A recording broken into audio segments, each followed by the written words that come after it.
Hello friends, good morning, good afternoon, good evening. Welcome to Let's Crack the Interviews channel. I am Professor Rao here. Let's talk about HR interview questions for campus placements. We spoke about HR interview top 10 questions and answers in the previous episode. Let's see some more questions in today's module. HR is a human resource function. I would like to see the people side of the candidate's perspective. It's a people-centric function, and they would like to see a candidate's communication skills, attitude, and the candidate's original ideas, thinking on his own feet, and candidate's overall disposition and learnability, adaptability, team working skills, and leadership skills, and the overall perspective of the candidate is being assessed in the HR interview.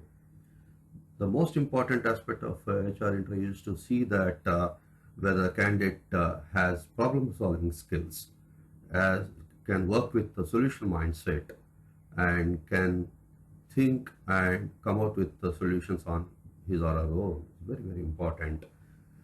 Besides, the most critical thing, positive attitude. Friends, HR says that we hire for attitude and train for skills. So attitude is very critical, that you get hired for your positive attitude, and anyway, each and every multinational organization will have a few weeks to a few months freshers training, where they train for the required skills that are required for the company projects. Therefore, HR says we hire for attitude and train for skills. That sums up the importance of positive attitude. It is very, very critical and important. So we need to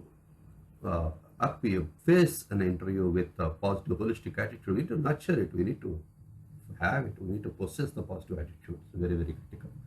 And be optimistic, have a positive attitude, look at the things from positive perspective, and be a person with solution mindset, and be a good problem solver, and nurture communication skills, and be a good team player, good leader, and have original ideas and perspective on things of your own.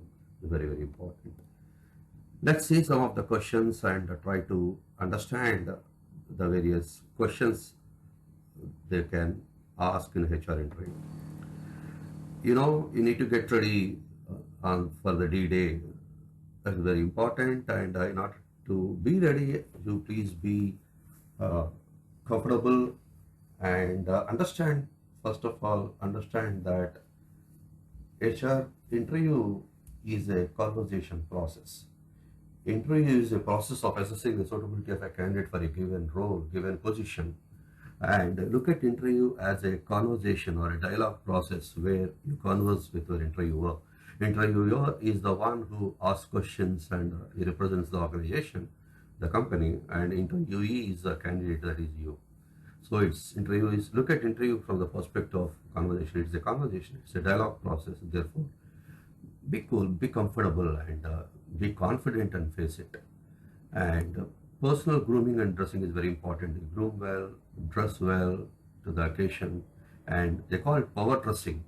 So that you demonstrate an executive presence, power presence in facing an interview is very important. Know your prospective employer. What are the company you are giving an interview for? Please research about the company and know about the company, and when it's established, who is the CEO, the head of it, who is the founder of the company, and what are its products and services, who are the competitors, and what are the challenges, what is the revenue, market capitalization, size of the company, and its positioning in the global market, and all that is very important to understand, and technology is being used, so on. Customize your resume as per the job description. It's very, very important. You need to tailor-made customize your resume as per your job description, isn't it? One resume for all positions is a bad idea. You need to tailor-made, customize, and slant your resume according to the position, according to the job, the role.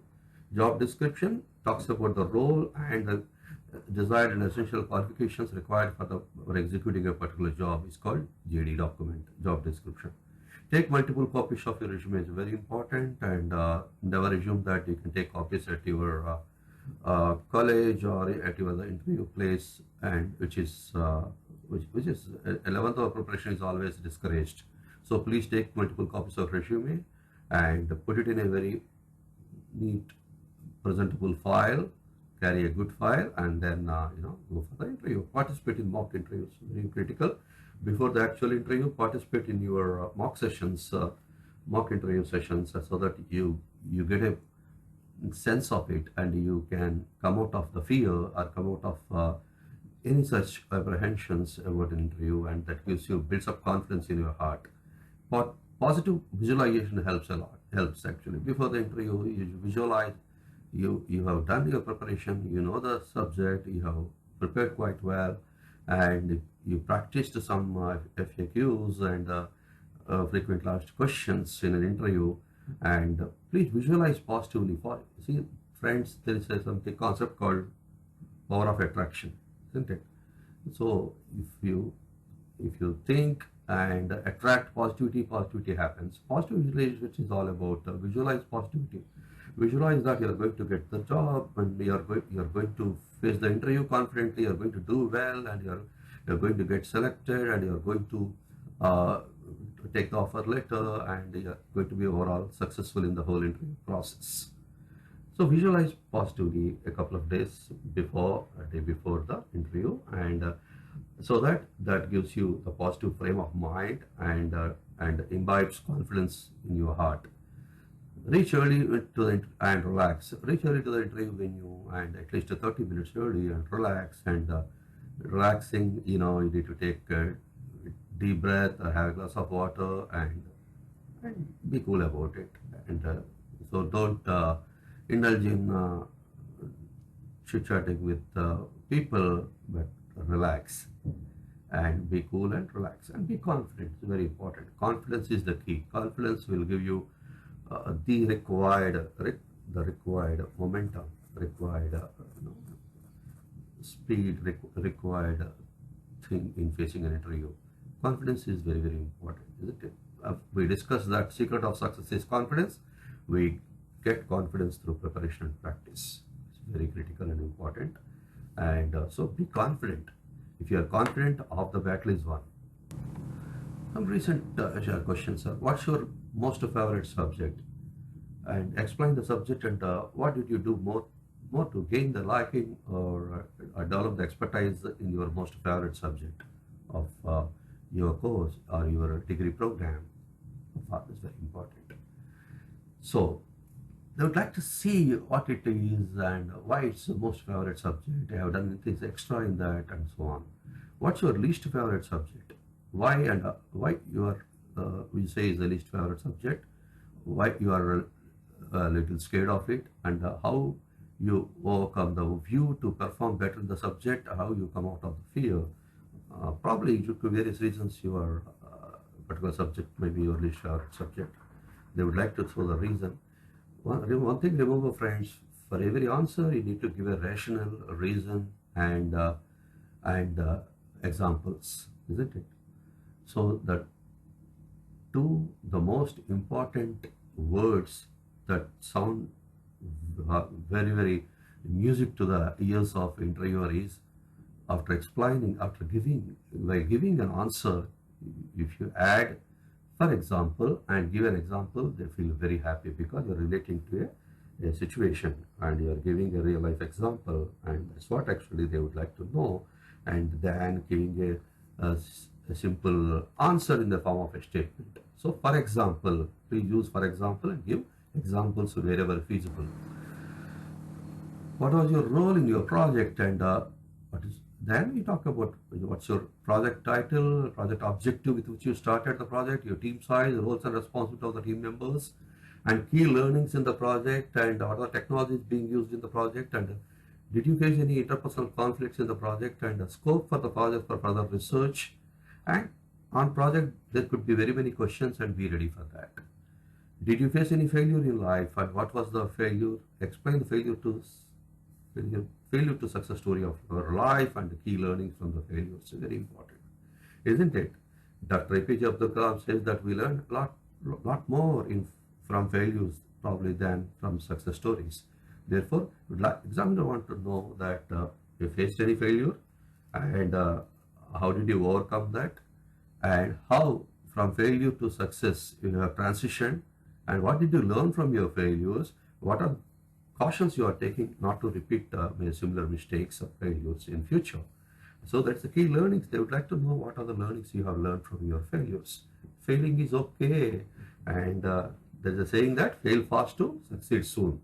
In life, we need to fail fast to succeed soon, meaning that if you feel you commit mistakes or have any fears and failures, you you fail fast so that you can correct it. You can undertake a course correction first and second time, and third time you do much better.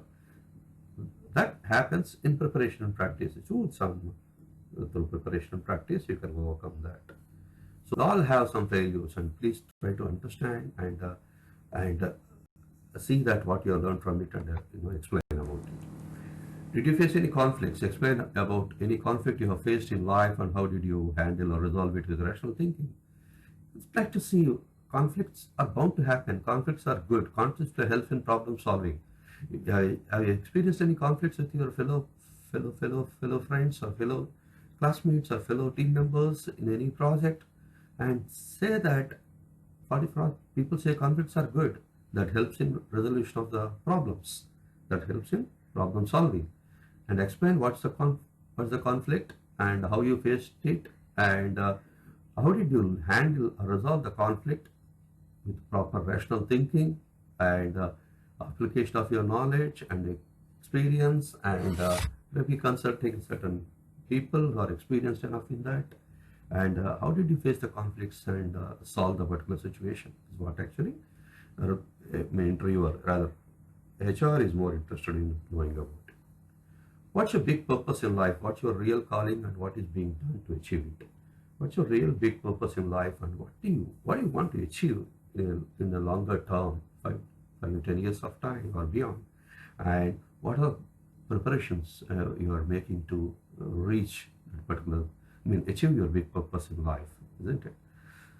Can say that what's your big purpose in life and what actually is your sense of purpose and are you doing something to achieve it? Taking a small steps to achieve it. It may be a long-term goal, but what are you doing to take you there is very important. The big purpose of Mahatma Gandhi is to fetch freedom to India. So let's introspect, analyze what is the big purpose in our life. Do you have any different differentiators? Meaning that did you do any certifications or certain extra qualifications, diplomas or internships and short programs and courses and outside your course curriculum to showcase your learnability? It's very important. You have any differentiator. In what way you are different from others and the students, hundreds of students waiting outside, your candidates waiting outside, have a similar CGPA, similar percentage and similar qualification, have done good in academics. In what way you are different? In what way you are different? What is your differentiator? Isn't it? Corporate enrollment is very hardcore and they use very harsh statements. Differentiate or die. Distinct or become extinct. Thereby you control your destiny, else somebody else will control our destiny. Very important. So what is your differentiator? Please think through and acquire some certifications or some courses apart from your course curriculum and be ready. So that might act as your differentiators.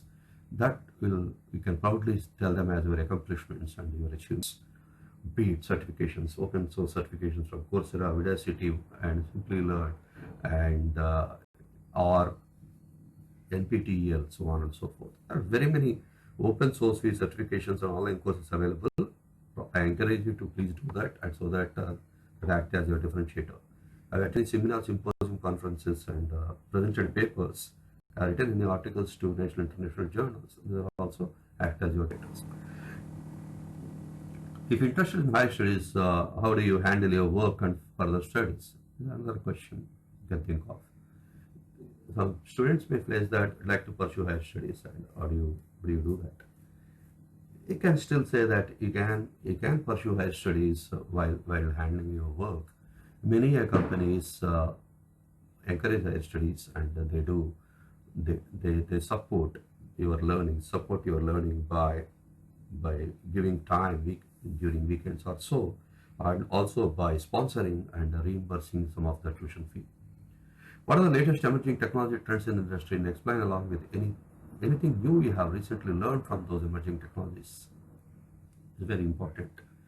If you attending for an interview of an IT company, you'd like to know what are the emerging technology trends, the current technologies being used in the industry, and what are the emerging current technology happenings, uh, trends happening in the industry in IT, and see that whether you have done anything in that area, or have you acquired any certification, I worked on that, or did you do any mini or major project in that emerging technology area, and are you aware of it? Are you in reading? Are you conversant with the global trends happening in technology? Actually, these are. So please mention about it and talk about it for at least 1 to 2 minutes about that. So for that, please prepare and Google or read, ask your professors, and prepare thoroughly about emerging technologies. What's your work ethic? How do you plan to work with utmost integrity and value system? Isn't it? We all need to possess great degree of work ethics, and work with integrity, succeed with integrity. What Dr. Kalam says always. We need to work with integrity, succeed with integrity, and we need to work with the personal value system. And we should have a value system, and we should stand for strong core values. In fact, there is a saying that if you don't stand for something, we fall for everything. Therefore, we need to work with. That's why most of the multinational organizations, they have, as soon as we join, they have a certification called CEBC, Code of Ethics and Business Conduct. You need to follow a particular code of ethics and integrity and value system. And there's a short e-learning module. You need to complete it, and before embarking into projects. Very important. Code of Ethics and Business Conduct. What's your work ethic? That is, you talk about your discipline, you talk about integrity, honesty, you talk about your sincerity, you talk about your time management, you talk about your personal value system, and demonstrate that your work ethics are good, and you respect work, and you always take organized stand, and you always take employer stand, and you work and you assume yourself as an employer, not an employee. Isn't it? Isn't it? You take an employer stand and not work just like an employee. If you take an employer stand, you take responsibility, ownership, and commitment, and you put your heart and soul into your job, and you excel in the job. That's what by taking employer. Isn't it? In the earlier part of my career, my boss told me to work like an employer, not like an employee. He asked me to take employer stand. It's very, very important. Why IT career? In case you are attending an interview in an IT company, and how can you describe your passion in IT industry? Are you good at programming, coding, developing, and systems integration? Are you really fond of software engineering, project management as a stream or a career path for you? And what do you know about the IT industry? What are the trends in the IT industry, and how we can showcase your passion in that? And is it happening by chance or choice? How do you rate? Also, how do you rate yourself in your coding skills in 1 to 10 point scale? You are attending an interview in an IT company as a fresher. Definitely, they might ask you, please rate yourself in your programming, coding, developing skills in 1 to 10 point scale. You can say that you are at 7, 8, or whatever, 9. That's so good, and say that. And what are the further steps you are taking to transition, improve from, say, 6 to 7, or 7 to 8, or 8 to 9? So how do you rate yourself in your coding skills in 1 to 10 point scale is a good question. And please get ready for that. Did you take any initiative to do something in your college or outside? Explain initiative to in organizing a seminar, symposium, conference, culturals, volunteering, or coordinating events, and its experience of coordinating and organizing the events, and taking the initiative. This is to demonstrate and showcase and display your leadership skills, your initiative, and your proactiveness, and your leadership. Taking initiative is all about being a good team player and being a good leader, and work independently without supervision and so on. Therefore, you can explain where all you have participated and in organizing seminars, symposium, conferences, what are the initiatives you have taken. At least, are you a part of the team when coordinating those events and all? You can recollect the examples and speak with examples and answer. I'm sure you all would have done something or other in this area. In a project situation, if any of your team member is not able to do work and up to the speed, how do you handle the situation? Do you counsel and mentor your colleague or your team member? You talk to the person. You say that how his or her work module is critical to the overall development of the software or development of the project or completion of the project on time, and so that you execute customer deliverables. And how do you talk to him or her and counsel, mentor, coach that particular person? Or if you're unable to do that and handle the team member in such a project situation, and see that whether you take it up with your PLPM, project leader and project manager, take the help of your senior leaders in the organization and solve it. In an educational academic scenario, you take it up with your professors or your HOD and solve it. What's one thing you are very proud of in your life so far? What's the thing you are very much proud of and you can talk about it? Have done it, achieved anything great? You feel, what are your key accomplishments so far? What's your great achievement so far? And explain the situation you feel very proud along with your parents and teachers. Very, very important. That's where they would like to see. According to your perspective and your view, your standpoint and your knowledge, what is one thing you feel very proud of, so that see that your sense of achievement is displayed here. What do your process say about you? And that's to say that what the feedback your process give about you. You can say about your discipline and your hard work and great sense of commitment towards your studies and your timely closure, timely submission of your assignments, tests and learning tasks in your college. Talking about professor, right? So in the college environment, and say that overall your process would give a very positive and encouraging feedback about you. Be a question like, if your manager asks you to redesign a project, how will you plan the redesign? If you're asked to do a project and redesign it, and how do you go about it, and how do you talk to your team members and give a blueprint roadmap for that? You need to work under tight deadlines. So how will you handle work pressures and stress? What's your stress coping mechanism is another question. In any organization, there could be work pressures, and you need to chase the deadlines, and there'll be work pressures, and you may have to face the stress and tensions, especially during project delivery times. What's your stress coping mechanism? Do you do meditation, walking, long distance marathon, or yoga, meditation, or whatever, simple walking, whatever you do?